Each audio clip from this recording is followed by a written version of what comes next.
आत्मनियंत्रण की कला।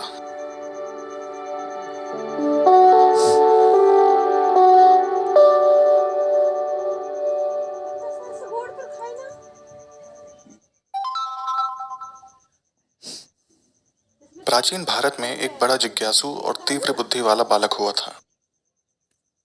बाल आयु में ही उसने उन सब कार्यों में निपुणता हासिल कर ली थी जो बड़े भी न कर पाए। सीखने की चाह इतनी थी कि जहां भी जो भी सीखने को मिलता, यह बालक वह बड़ी ही रुचि से सीखने लगता। ऐसी कोई कला या कार्य नहीं था जो इसको पसंद न हो। विरला ही ऐसे बालक जन्म लेते हैं जो बचपन में खेलने कूदने से ज्यादा मन निपुणता हासिल करने में लगाते हैं। यह बालक जब भी किसी को कोई कार्य करते हुए देखता तो मन में सीखने की इच्छा जाग उठती।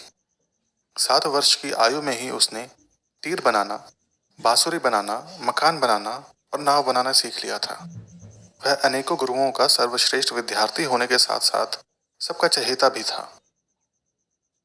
परंतु समय के साथ उसके अंदर अहंकार उत्पन्न होने लगा। जैसे जैसे नई कलाओं में वह प्रवीण हो रहा था, वैसे वैसे उसका अहम भी बढ़ता जा रहा था। जब गांव में कुछ और सीखने को न रहा, तब वह इतना अहंकारी हो गया कि दूसरे बालकों और व्यक्तियों को अपने से कम आंकने लगा। किसी दूसरे बालक से बात करने में भी आनाकानी करने लगा। अगर कोई बड़ा व्यक्ति प्रश्न पूछता तो उसका उत्तर वह क्रोध में देता।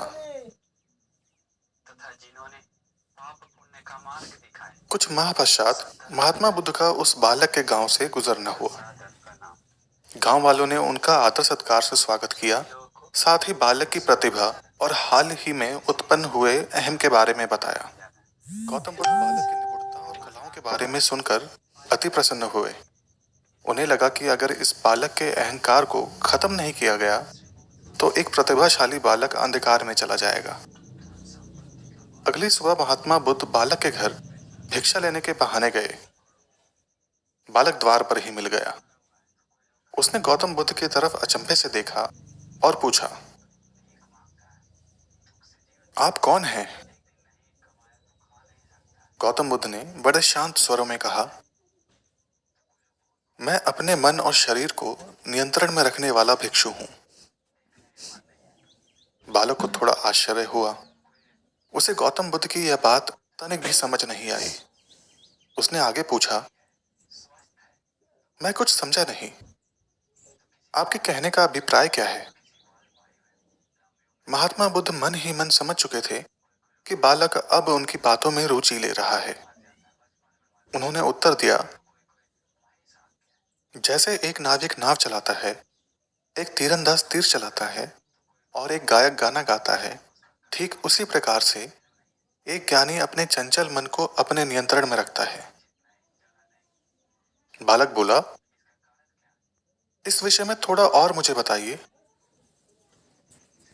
इस पर गौतम बुद्ध ने कहा, ज्ञानी ना तो आवश्यकता से अधिक खुश होता है और ना ही आवश्यकता से अधिक दुखी। किसी दूसरे व्यक्ति द्वारा प्रशंसा या दुर्व्यवहार से उसे कुछ फर्क नहीं पड़ता। एक ज्ञानी स्वयं में ही संतुष्ट रहता है और अंतिम समय तक उसका चेतन प्रसन्न बना रहता है। उसको बाहरी संसार से मतलब ही नहीं होता।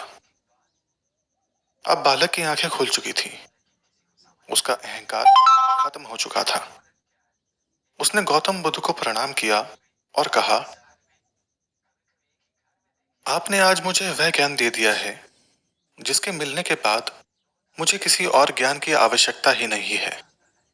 मैं सदैव इस प्रयास में रहता था कि संसार में जितना भी सीखने के लिए या जानने के लिए है, वह सब मैं सीखूं और जानूं, परंतु मेरा चेतन कभी संतुष्ट नहीं रहता था। आज आपकी बातों ने मेरे मन के द्वार खोल दिए हैं। मुझे अब पता चला है कि जिस संतुष्टि को मैं बाहर संसार में खोज रहा था, वह मेरे अंदर ही है। इस कहानी को सुनने के लिए आपका धन्यवाद।